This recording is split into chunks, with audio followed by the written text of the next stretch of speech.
வணக்கம்,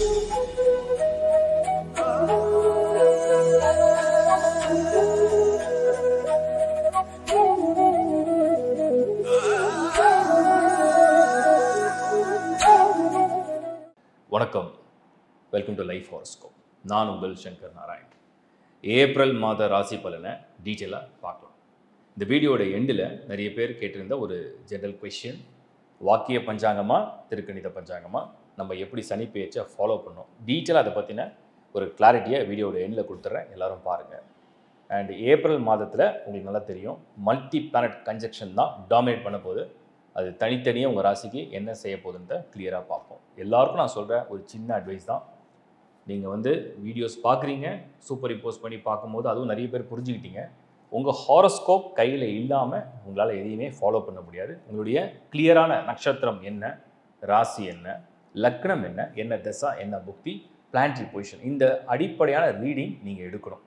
லேர்ன் ஆஸ்ட்ரோவில் அதுக்கு நான் நிறைய கிளியரான வீடியோஸை கொடுத்துருக்கேன். ஹாரோஸ்கோப் இல்லாதவங்க உலகத்தில் எந்த மூலையில் இருந்தாலும் www.lifehoroscope.in அப்படிங்கிற வெப்சைட்டில் நீங்கள் அப்ளை பண்ணலாம். அது மட்டும் தான் நம்மளோடது.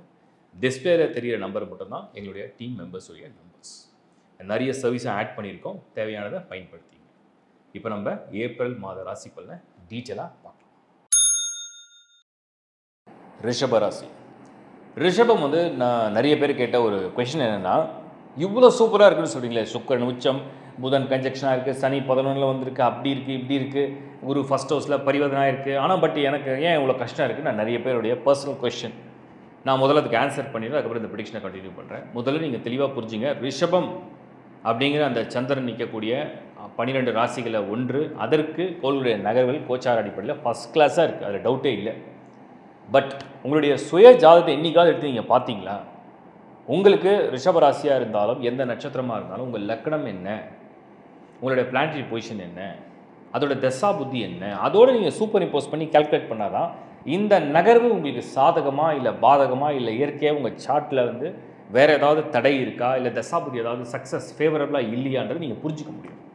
அப்போ தான் உங்களுக்கு நெகட்டிவாக நடக்குதா இல்லை பாசிட்டிவாக நடக்குது நான் அப்சர்வ் பண்ண முடியும். பட் நான் ஒரு ஜென்ரல் ப்ரிடிக்ஷனில் போய் நான் ஏன் நெகட்டிவை தேவையில்லாமல் பேசணும்?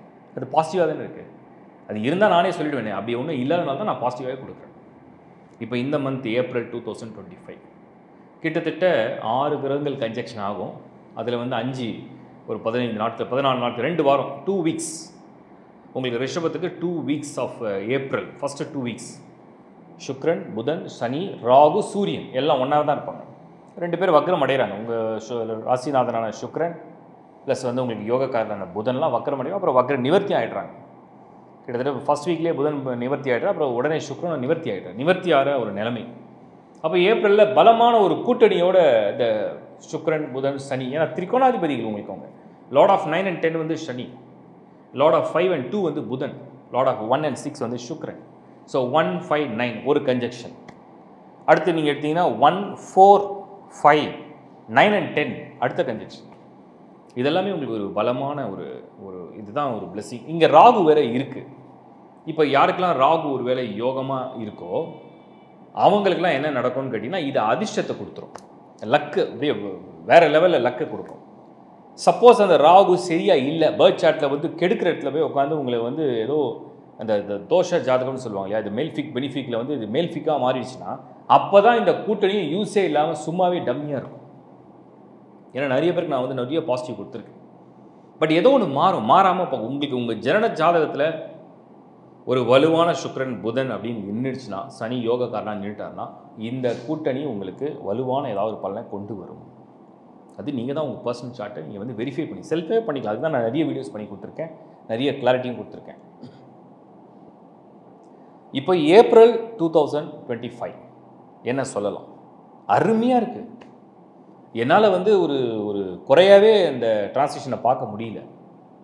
ஆல்மோஸ்ட் எல்லாரும் 11th ஹவுஸில் பொசிஷன் எடுக்கிறாங்க. 11th ஹவுஸுங்கிறது பயங்கரமான லாபம், ஏதோ ஒரு வகையில் லாபம்.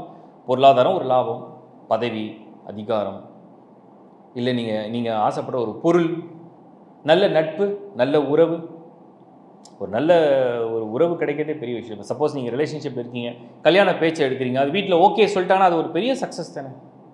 சப்போஸ் வரன் பார்க்குறீங்க, நல்ல வரன் கிடைச்சிது, திருப்தியாக இருக்குது, நீங்கள் எதிர்பார்த்தது உங்களுக்கு கிடைச்சது, நீங்கள் எதிர்பார்க்குற ஒரு பந்தம் உங்களுக்கு ஏற்பட்டிருக்கு, அது ஒரு பெரிய ஆனந்தமான விஷயமாச்சு. அதெல்லாம் தான் இந்த நேரத்தில் போயிட்டுருக்கு. இப்போ ஒரு பயணம் பண்ணுறீங்க, அந்த பயணம் ரொம்ப சந்தோஷத்தை கொடுக்குது, மறக்க முடியாத ஒரு நினைவாக இருக்குது.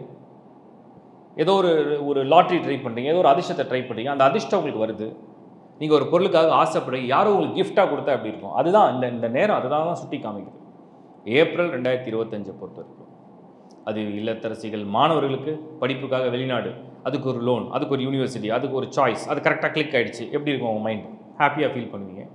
ஒரு ப்ராப்பர்ட்டி வாங்கணும் ஆசைப்பட்றீங்க, ஒரு வீடு மாற்றணும் ஆசைப்பட்றீங்க, ஒரு ப்ராப்பர்ட்டி டோக்கன் அட்வான்ஸ் கொடுக்குறீங்க, ரெஜிஸ்டர் பண்ணுறீங்க, இல்லைனா நீங்கள் வந்து கிரகப்பிரவேசம் பண்ணுறீங்க, இல்லை நீங்கள் வீடு மாற்றி பார்க்குறீங்க, ஒரு ப்ராப்பர்ட்டி ஒரு வீட்டில் இருக்கீங்க, அது சரியாக செட் ஆகலை, அன்லக்கியாக ஃபீல் பண்ணுறீங்க, அதை அப்படியே சேஞ்ச் பண்ணுறீங்க, அது உங்களுக்கு ஒரு மாதிரி ரொம்ப போகும்போதே உங்களுக்கு எல்லாம் வரவேற்றா எப்படி இருக்கும்? அந்த மாதிரி ஒரு சூழ்நிலைகள். பாராட்டு மழை, நண்பர்களோடு சேர்ந்து சந்தித்து மகிழ்ச்சிகளை வந்து நீங்கள் வந்து பகிர்ந்துக்கிறது, அந்த மாதிரி ஒரு சூழ்நிலைகள், இதெல்லாமே ரொம்ப ஒரு அற்புதமான ஒரு நேரம் தானே. இதுதான் ரிஷபத்துக்கு இந்த சமயத்தில் நான் வந்து அதை யோசித்து பார்க்குறேன். அதே மாதிரி வந்து நான் சொல்கிறது என்னென்னா, ஒரு மிடில் ஏஜ் மேன், ஒரு மிடில் ஏஜ் உமன், ரொம்ப நாளாக ஒரு கனவு, நம்ம ஒரு சின்னதாக ஒரு பிஸ்னஸ் பண்ணால் என்ன, நம்ம ஒரு சின்ன ஸ்டார்ட் அப் ஒரு பண்ணால் என்ன, ட்ரை பண்ணால் என்ன, ஒரு ஸ்மால் இன்வெஸ்ட்மெண்ட் பண்ணி பார்த்தா என்ன, அதுக்குண்டான சரியான நேரம் இது, அதுக்குண்டான சரியான அதிர்ஷ்டம் இது, அதுக்குண்டான சரியான ஒரு முறை இது. ஒரு எண்ணம் நமக்கு வந்து ஒரு 100% நமக்கு வந்து ஒரு விஷயத்தை சொல்லும், உள் உணர்வு சொல்லும். நமக்கு ஏதோ ரொம்ப பாசிட்டிவாக இருக்குது, ட்ரை பண்ணலாம், நமக்கு நிறைய பேர் ரெஃபரன்ஸ் இருக்காங்க, நம்ம நிறைய பேர் ஹெல்ப் பண்ண ரெடியாக காத்துட்ருக்காங்க, ட்ரை பண்ணலாம். அதுக்கு உண்டான நல்ல நேரம் தான் இந்த ரிஷபத்துக்கு நான் சொல்கிறேன். ஸோ நீங்கள் வந்து ஒரு பெண்கள் இல்லத்தரசிகள் இருக்கீங்களா, ரொம்ப ஏப்ரலில் கண்டிப்பாக ஏதாவது வகையில் உங்களுக்கு ஒரு மன மகிழ்ச்சியான ஒரு தருணம் தான் இது. ஒருவேளை உங்கள் கணவர் உங்களுக்கு ஏதாவது பரிசு தரலாம், நீங்கள் ஒரு சுற்றுலா செய்யலாம், நீங்கள் ஒரு நல்ல ஷாப்பிங், ஏதோ உங்களுக்கு பிடிச்ச பொருட்களை நீங்கள் வாங்கலாம். ஒரு திருப்திகரமாக லைஃப்பில் வந்து ஒரு சமயம் வந்து ஒரு கிரக நகர்வுகள் வந்து ஒரு விஷயத்தை ரொம்ப திருப்திகரமாக, ஏதோ ஒரு மனசில் ஒரு சந்தோஷத்தை கொடுக்குது, ஏதோ ஒரு மனசில் ஒரு உற்சாகத்தை கொடுக்குது. உங்கள் தேவையை எப்படியோ கடவுள் ஏதோ ஆசீர்வாதம் பண்ணுற மாதிரி இந்த ஏப்ரல் மாதம் பண்ணி வச்சுருக்காரு. நீங்கள் அதுக்கு தயாரா? நீங்கள் அதுக்கு வந்து ஒரு ஃபுல் பாசிட்டிவாக ரிசீவ் பண்ண ரெடியாக இருக்கீங்களா? அதையும் மீறி உங்களுக்கு வந்து ரொம்ப டல்லாக இருக்குது, ட்ரையாக இருக்குது, அப்படி இருக்குன்னா அது சம்திங் உங்களுடைய பர்சனல் சார்ட் தான் நீங்கள் வந்து செக் பண்ணி பார்த்துக்கணும். ஏன்னா அவ்வளோ நான் ஹோப் கொடுக்குறேன். ஜாப் சேஞ்ச் பண்ணுறது, பிஸ்னஸ் ட்ரை பண்ணுறது, ஒரு மைக்ரேஷன் ட்ரை பண்ணுறது, ஹெல்த், நான் சொல்கிறேன் ரிஷபத்தை சேர்ந்தவங்க ராசி லக்னம் எதுவாக இருந்தாலும் சரி, ஆரோக்கியத்துக்கு ஒரு மாற்று வழின்னு சொல்லுவோம் இல்லையா. ரொம்ப நாளாக நான் ஒன்று ட்ரை பண்ண ஒன்றும் நடக்கலை, என் நோய் சரியாகலை, எனக்கு வந்து ஹெல்த்து ஃபிட்டாக இல்லை, எனக்கு அப்படி இல்லை, எனக்கு இப்படி இல்லை, பட் இப்போ எனக்கு ஏதோ ஒரு வாய்ப்பு கிடச்சிருக்கு, எனக்கு ஏதோ ஒரு சொல்யூஷன் தெரியுது, யாரோ ஒருத்தர் ஹெல்ப் பண்ணுறாங்க, யாரோ ஒருத்தர் ரெக்கமெண்ட் பண்ணுறாங்க, எனக்கு அது கரெக்டாக தெரியுது, எனக்கு அது ஓகே நான் நினைக்கிறேன். ஸோ இந்த மாதிரியான ஒரு சூழ்நிலையை வந்து இந்த நேரம் உங்களுக்கு உண்டு செய்யும். அது உங்களை வந்து ஒரு உந்துதல், அந்த உள் உணர்வு சொல்லும், பரவாயில்ல நமக்கு ஏதோ சரியாயிடும்ன்ற மாதிரி ஒரு ஃபீல் வரும். அதுதான் இந்த ரிஷபத்துக்கு இப்போ உள்ள நேரம். எல்லா ஃபேமிலியோடு சேர்ந்து அந்த மகிழ்ச்சியான தருணத்தை வந்து பகிர்ந்து கொண்டாடுறது, இதுக்குண்டான சரியான நேரமாகவும் நான் பார்க்குறேன். ரிஷபம், வயதில் மூத்தவர்கள், சீனியர் சிட்டிசன்ஸாக இருக்கீங்க, 60க்கும் மேலே இருக்கீங்க, உங்களுக்கே வந்து எப்படி இருக்கும், நீங்கள் எப்படி ஃபீல் பண்ணுவீங்க அப்படின்னா, சப்போஸ் உங்களுடைய பிள்ளைகள்லாம் அவங்களுக்கு வந்து ஒரு மாதிரி ஏதோ வகையில் உங்களை ரொம்ப சந்தோஷப்படுறதுக்காக ஒரு சின்ன முயற்சி எடுக்கிறாங்க, அது உங்களுக்கு எவ்வளோ பெரிய ஒரு ஆனந்தமாக இருக்கும். ஏன்னா நீங்கள் கஷ்டப்பட்டு உங்கள் ஃபேமிலியை நீங்கள் டெவலப் பண்ணி எப்படி எப்படியோ கொண்டு வந்திருப்பீங்க. அவங்க உங்களுக்கு செய்கிற ஒரு சின்ன ஒரு பிரதிபலன், ஒரு காணிக்கை மாதிரி வச்சிங்களேன், ஒரு மரியாதைன்னு வச்சிங்களேன், ஒரு கௌரவம் தானே அது. அப்படியும் ஒரு சூழ்நிலையை அது உண்டு செய்யும். ஏதோ ஒரு வகையில் உங்களை வந்து ஆனந்தப்படுத்தும். ஸ்பிரிச்சுவலாகவும் நீங்கள் வந்து ஒரு ப்ரேயர்ஸ், ரொம்ப நாளாக ஒரு வேண்டுதல் வச்சுருக்கீங்க, 6 மாதமாக வேண்டுறீங்க, 1 வருஷமாக வேண்டுறீங்க, 2 ஆண்டுகளாக வேண்டிட்டு இருக்கீங்க, ஒரு வேண்டுதல் இருந்துகிட்டே இருக்கும், உங்கள் மனசுக்குள்ள ஒரு வேண்டுதல் இருந்துகிட்டே இல்லை, எப்பயோ ஒரு வேண்டுதல் பண்ணீங்க, இப்போ அது நிறைவேறினா, இப்போ அது உங்களுக்கு நடைமுறை நடந்தா, இப்போ அது கண்ணு முன்னாடி உங்களுக்கு வந்து நின்னா, அதுதான் இந்த நேரம். இந்த நேரம் அப்படிங்கிறது ஒரு சைக்கிள், அது எல்லாருக்கும் ஒரு முறை கொடுக்கும். சில சமயத்தில் எல்லாருக்கும் ஒரு சோதனையை கொடுக்கும், சில சமயத்தில் ஒரு சிலருக்கு அது பாதகமாகவும் மாறும். But life is a cycle. இப்போ உங்கள் நேரம் சாதகமாக இருக்குது. இது வந்து கொண்டாடப்பட வேண்டிய நேரம், அவ்வளோதான் நான் சொல்கிறேன். ஸோ அதையும் கடந்து எல்லாருக்கும் நான் கவர் பண்ணி தான் சொல்கிறேன், எல்லா ஏஜ் குரூப்பும் சொல்கிறேன். ரிஷபம் இது ஒரு நல்ல நேரம், அதை வந்து ஒரு பிளெஸிங்கோடு என்ஜாய் பண்ணுங்கள். தேங்க்யூ. இப்போ நீங்கள் பார்த்தது ஒரு பொது பலன். இந்த பொது பலன் அப்படிங்கிறது இண்டிவிஜுவலாக ஒரு ராசிக்கும் நான் வந்து அனலைசிஸ்லாம் பண்ணி அதுக்கு ஒரு ப்ரிப்ரேஷனாக தான் நான் கொடுத்துருக்கேன். இது வந்து அக்யூரேட்டாக நிறைய பேர் மெசேஜ்லாம் நான் பார்த்துட்டு தான் இருக்கேன். என்ன போடுறீங்க அப்படின்னா, இந்த பொது பலன் வந்து எனக்கு வந்து நீங்கள் சொல்கிறீங்க நிறைய பணம் வரும். உதாரணத்துக்கு இப்போ ரிஷப ராசிக்கு நான் வந்து ரொம்ப பாசிட்டிவாக கொடுத்துருக்கேன். ஆனால் சில பேர் வந்து நான் வந்து ரொம்ப கஷ்டப்படுறேன், ரொம்ப கடனாக இருக்கேன் அப்படின்னு ஒரு மெசேஜ் வருது. அதேமாதிரி துலாம்க்கு ரொம்ப நல்லா கொடுத்துருக்கேன், மிதுனம் நல்லா கொடுத்துருக்கேன். இது ஆனாலும் நீங்கள் கொடுக்குற மெசேஜ்லாம் நான் வந்து பார்க்க தான் செய்கிறேன்.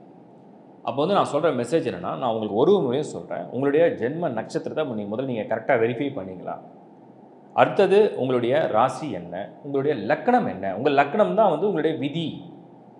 லக்கணம் என்றால் உங்களுக்கு என்ன விதிக்கப்பட்டிருக்கு, உங்களுடைய விதி என்ன இருக்குது, உங்களுக்கு வந்து உங்கள் வாழ்க்கையுடைய பயணம் பாதை எப்படி போக போகுது. உங்கள் ராசி என்பது உங்களுடைய எமோஷன், உங்களுடைய மூடு, உங்களுடைய மைண்டு, உங்களுடைய ஆசை, உங்களுடைய விஷஸ், உங்களுடைய ப்ரேயர்ஸ், அதுதான் உங்களுடைய ராசி. உங்களுடைய சரீரம், உங்கள் சரீரம் என்ன அனுபவிக்க போகுது.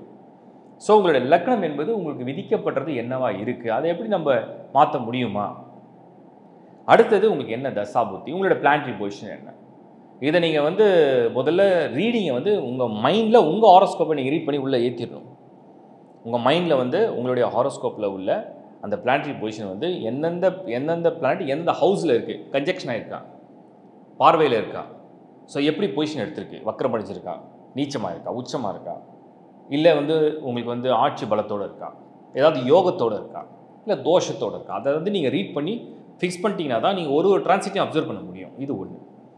ரெண்டாவது, உங்கள் லக்னம், ராசி, நட்சத்திரம், தசா, புத்தி, பிளானட்டரி பொசிஷன் இதெல்லாம் கம்பைன் பண்ணி தான் நீங்கள் இந்த ப்ரிடிக்ஷனை ஃபாலோ பண்ணணும். நான் அதுக்கு தான் ஒரு முறை சொல்லுவேன், ஒரு ராசின்ற பலன் நான் சொல்லும் போது அது ஒரு வார்த்தை. உங்கள் லக்னமாக இருந்தால் அதையும் நீங்கள் சேர்த்து பார்க்கலாம். 2 வீடியோவை நீங்கள் பார்க்க, each and every one 2 video பார்க்குற மாதிரி வரும். ஒன்று வந்து உங்கள் ராசிக்காகவும் ஒன்று உங்கள் லக்னத்துக்காகவும் பார்த்து அதை நீங்கள் வந்து கம்பைன் பண்ணிங்கன்னா உங்கள் பர்த் சார்ட்டு தான் நான் வந்து லைஃப் ஹாரோஸ்கோப்.in போய் நீங்கள் ஹாரோஸ்கோப்பை அப்ளை பண்ணி எடுத்துக்க முடியும்னு சொல்கிறேன்.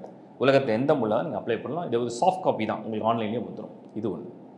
அடுத்து வந்து நிறைய பேர் வந்து நீங்கள் கமெண்ட்ஸ் போடுறீங்க. போடும்போது நீங்கள் வந்து உங்களுடைய personal data or personal question போட்டிங்கன்னா என்னால் ஒரு ஹாரோஸ்கோப் ரீட் பண்ணாமல் அதை பற்றி ப்ரிடிக்ஷன் தர முடியாது. ஏன்னா நீங்கள் நிறைய பேருக்கு ஒரு பொதுவாக ஒரு விஷயத்தை கேட்டிங்கன்னா அதுக்கு வந்து நான் அந்த கமெண்ட்ஸை பார்த்தேன்னா அடுத்த வீட்டில் அதை ஆட் பண்ணி தான் கொடுக்க ஆரம்பிச்சிடும். ஒரு ஜென்ரலாக ஒரு விஷயத்தை நீங்கள் கேட்குறீங்க. இப்போ நிறைய பேர் காம்போ கேட்டிங்க, நான் காம்போ பண்ணி கொடுத்தேன். எல்லா பிளானோட காம்போ கேட்டிங்க, காம்போ பண்ணி கொடுத்தோம். அதுக்கப்புறம் வந்து இந்த வருஷத்துடைய காம்போ கேட்டிங்க, அதையும் நம்ம வந்து பண்ணி கொடுத்தோம். சனி பேச்சியோடைய காம்போ ஒன்று கேட்டிங்க, அதையும் ப்ரிப்பேர் பண்ணி கொடுத்தோம். ஏன்னா இது எப்படி இருக்குன்னா 12 ராசி, அதில் வந்து 9 பிளானட்ஸ், அதில் ஈச் அண்ட் எவ்ரி ராசிக்கு நான் வந்து காம்பினேஷன் வந்து 12 லக்னா. ஒரு ராசி எடுத்தேன்னா அதுக்கு வந்து 12 லக்னாவை நான் கம்பைன் பண்ணி அதுக்கு 9 பிளானட்ஸை பொசிஷன் எடுத்து அதை நான் ப்ரிடிக்ஷன் கொடுத்து அடுத்த ராசி மாறும்போது மறுபடியும் 12 லக்னா வேறு மாதிரி மாறும், மறுபடியும் 9 பிளானட்டோட பொசிஷனை மாறும். இதை பெரிய ப்ரிப்பரேஷன் பண்ணி தான் நான் கொடுக்குறேன். அந்த மாதிரி நீங்கள் ஒரு கண்டென்ட் கொடுக்குறீங்க, இல்லை ஒரு மெசேஜ் கொடுங்க, நான் கண்டிப்பாக பண்ணுவேன். பட் ஆனால் நீங்கள் வந்து உங்கள் பர்சனல் டேட்டா வந்து ஜஸ்ட் நீங்கள் ஒரு வரியாக எழுதுறீங்க. ஆனால் அதுக்கு என்னால் எப்படி ஆன்சர் கொடுக்க முடியும்? என் நிலைமையிலேருந்து நீங்கள் யோசிங்க. நான் அதை படிக்கிறேன், ஆனால் என்னால் வந்து அதுக்கு ஆன்சர் கொடுங்க. ஏன்னா உங்கள் சார்ட் என்னென்னு எனக்கு தெரியாது. அப்புறம் டேட்டா பற்றிலாம் போட்டுறீங்க. அதெல்லாம் வந்து 1 to 1 வெரிஃபை பண்ணி பார்க்கும்போது தான் புரியும். இது 2வது கிளாரிட்டி. 3வது, இந்த சனி பெயர்ச்சியை பற்றி நிறைய பேர் வந்து கமெண்ட்ஸ் போட்டிங்க. இது வந்து வாக்கிய பஞ்சாங்கம். ஒரு சிலர் வாக்கிய பஞ்சாங்கப்படி கோயிலில் வந்து திருநள்ளாறில் வந்து 2026 தானே சொல்கிறாங்க, நீங்கள் 25 சொல்லி எது உண்மை அப்படின்னு நீங்கள் கேட்குறீங்க. நம்மளுடைய முன்னோர்கள் அவங்களுடைய வாக்கு பலிதன், நம்மளுடைய முன்னோர்களுடைய வாக்கு பலிதன், அவங்க வந்து பல நூற்றாண்டு காலமாக ஒரு பஞ்சாங்கத்தை வந்து பின்பற்றக்கூடிய முறையை வந்து கையாளுறாங்க. அதுதான் வந்து வாக்கிய பஞ்சாங்கம். அது பாம்பு பஞ்சாங்கம்னு சொல்லுவோம், வாக்கிய பஞ்சாங்கம். அவங்க வந்து திருக்கோயிலுடைய விதிமுறைகளுக்கு உட்பட்டு அங்கே இருக்கக்கூடிய தெய்வங்களுக்கு பூஜை செய்வதற்காக அந்த வாக்கிய பஞ்சாங்கத்தை பின்பற்றுறாங்க. அது அவங்களுடைய மரபு. அதில் வந்து நம்ம எந்த வகையிலையும் நம்ம வந்து அதை வந்து தவறுன்னு நம்ம சொல்ல வரல. ஏன்னா அது வந்து கோயிலுக்காக செய்யக்கூடிய ஒரு வாக்கிய பஞ்சாங்கம். அதன்படி சனி வந்து இந்த டைமில் தான் மாறுறான்னு ஃபிக்ஸ் பண்ணிக்கிறாங்க. அது வந்து ஒரு பழமையான ஒரு விஷயம். திருக்கணித பஞ்சாங்கம் என்றால் என்ன அப்படின்னா, திருத்தி எழுதப்பட்டது. இப்போ வந்து இந்த பூமி வந்து அந்த ரேகையிலேருந்து நகர்ந்து போகிறதுனால தினந்தோறும் இது ஆராய்ச்சியாளர்கள் வந்து ஆராய்ச்சி பண்ணி தான் இந்த திருத்தப்பட்ட பஞ்சாங்கத்தை எழுதுகிறாங்க. அதுதான் திருக்கணித பஞ்சாங்கம். அதன் அடிப்படையில் தான் சாட்டனுடைய டிரான்சிட் வந்து மார்ச் 29, 2025 நீங்கள் வந்து அந்த நிறைய ஆப்ஸ் இருக்குது, அதில் பார்த்தீங்கன்னாலே தெரியும் அந்த சேட்டன் மூவ்மெண்ட், அந்த மூவ்மெண்ட் தெரியும், டிகிரி வைஸ் அதை மாறிடும். இப்போ வந்து 7 கோள்கள் ஒரே லைனில் நின்றுது, 8 கோள்கள் ஒரே லைன், இதெல்லாம் எப்படி கண்டுபிடிக்கும்? நம்ம வந்து இதெல்லாம் வந்து சூப்பர் ஆப்பை பேஸ் பண்ணி தான் நம்ம பண்ணுறோம். ஸோ அதன் அடிப்படையில் இந்த சேட்டனோட டிரான்சிட்டை வந்து நம்ம ப்ரிடிக்ஷனுக்குனா அது உண்மையிலே நகருதா இல்லையான்னு எப்படி கன்ஃபர்மேஷன், அது ப்ரிடிக்ஷனுக்கு வேணும். ஸோ அப்போ இதை தான் வந்து நம்ம வந்து ஃபாலோ பண்ணலாம். திருக்கணித பஞ்சாங்கம். இப்போ வாக்கியத்துக்கும் திருக்கணித்துக்கும் என்ன வித்தியாசம்னா, அது வந்து ஃபிக்ஸடாக நம்ம முன்னோர்கள் ஃபாலோ பண்ணது, திருக்கோயில் பூஜைகளுக்காக பண்ணது. அதை அவங்க எந்த வகையிலுமே வந்து திருக்கணிதம் வந்து அக்செப்ட் பண்ண மாட்டாங்க. திருக்கணிதம் என்பது நம்ம ப்ரிடிக்ஷனுக்கும் நம்மளுடைய ஃபாலோவுக்கும் இதுதான் உங்களுக்கு கரெக்டாக மேட்ச் ஆகும். ஏன்னா நீங்கள் ஒன்று புரிஞ்சுங்க, கிரகங்கள் மாறிடுச்சுன்னா பலனை கொடுக்க ஆரம்பிச்சிடும். உலகத்தில் நடக்கிற நிகழ்வுகளுடைய மாற்றங்களே அதுக்கு ஒரு சாட்சி, அவ்வளோதான் வித்தியாசம். இது 2வது. 3வது, நிறைய பேர் கேட்டாங்க, உலகத்துக்கு ஏதாவது ஆபத்துக்கெல்லாம் வருமா இந்த மாதிரி டிரான்சிட்லாம் நடக்குதுன்னு சொல்லிட்டு. நான் வந்து சிலதெல்லாம் அப்சர்வ் பண்ணதில்லை. சனி ராகு இந்த கன்ஜெக்ஷன் கிட்டத்தட்ட இந்த ஏப்ரல் மந்தில் கொஞ்சம் இருக்குது. ஏப்ரலில் வந்து சுக்கிரனும் அது கன்ஜெக்ஷன் ஆகும், புதனும் ஆகும். ஸோ இந்த மாதிரியான நேரங்கள் வரும்போது ஒரு சில இயற்கை அல்லது உலகத்துக்குன்னு சொல்லலாம், ஒரு சில விளைவுகள் ஏற்படுறதுல வாய்ப்பு இருக்குது. அது எந்த வீட்டில் இருக்குது? மீன வீட்டில் இருக்குது. அது மீன வீடு ஒரு ஜலம், வாட்டர், நீர். அப்போ நீர் சம்மந்தப்பட்ட சப்போஸ் ஒரு வெள்ளம் இருக்குது, அதுவே அதிகமான ஒரு உஷ்ணமோ இல்லை புயலோ கூட அது கிளம்பும். இல்லைனா இடி மின்னல் சொல்கிறோம். இயற்கையாக என்ன வேணால் அது விளையும், அது எப்படி வேணால் அது ஃபார்ம், அது வந்து ஒரு எனர்ஜிலேருந்து வேறு எனர்ஜிக்கு கன்வெர்ட் ஆகும். ஸோ அப்படி பார்க்கும்போது அங்கே சூரியன் இருக்குது, சூரியனா நெருப்பு, அங்கே வந்து புதன் இருக்கார், அங்கே வந்து இந்த சமயத்தில் சுக்கிரன் இருக்காங்க, ராகுவும் இருக்குது, அங்கே வந்து சனியும் இருக்குது. அப்போ ஒரு திடீர் ஒரு பள்ளம், திடீர் ஒரு வெடிப்பு, திடீர் ஒரு பிளக்கிறதுன்னு சொல்கிறது, இல்லை வெள்ளம் வருதுன்னு சொல்கிறது, இல்லை அது ஏதோ ஒரு வகையில் வந்து ஒரு இயற்கையான ஒரு சீற்றம்னு சொல்லலாம். இல்லை அந்த பர்டிகுலர் அந்த ராசியை வந்து நான் எப்படி கணிச்சிருக்கேன் அப்படின்னா, நார்த் ஈஸ்ட், வடக்கும் கிழக்கும் இணையக்கூடிய அந்த நார்த் ஈஸ்ட் கார்னரில் தான் இந்த விளைவுகளுடைய சம்பவங்கள் நடக்கிறதுக்கு ஒரு வாய்ப்பு இருக்குது. இது உலக குளோபல் மேப்பாக வச்சுக்கலாம், இல்லை தனித்தனியாக நீங்கள் வச்சாலும் அந்த நார்த் ஈஸ்ட் கார்னர். இது நான் ஒரு ஹிண்ட்டாக உங்களுக்கு கொடுக்குறேன். ஸோ இப்போ வந்து நீங்கள் வந்து இந்த மாத பலனை நான் எப்படி கம்பைன் பண்ணி புரிஞ்சுக்கணும்னு கிளியராக எக்ஸ்பிளைன் பண்ணியிருக்கேன். அதையும் பாருங்கள். தேங்க்ஸ் ஃபார் வாட்சிங் லைஃப் ஹாரோஸ்கோப். தொடர்ந்து பாருங்கள். உங்களுடைய ஆதரவுக்கு என்னுடைய மனமார்ந்த நன்றி. மீண்டும் உங்களை சந்திக்கிறேன். Bye from Shankar Narayan. வணக்கம்.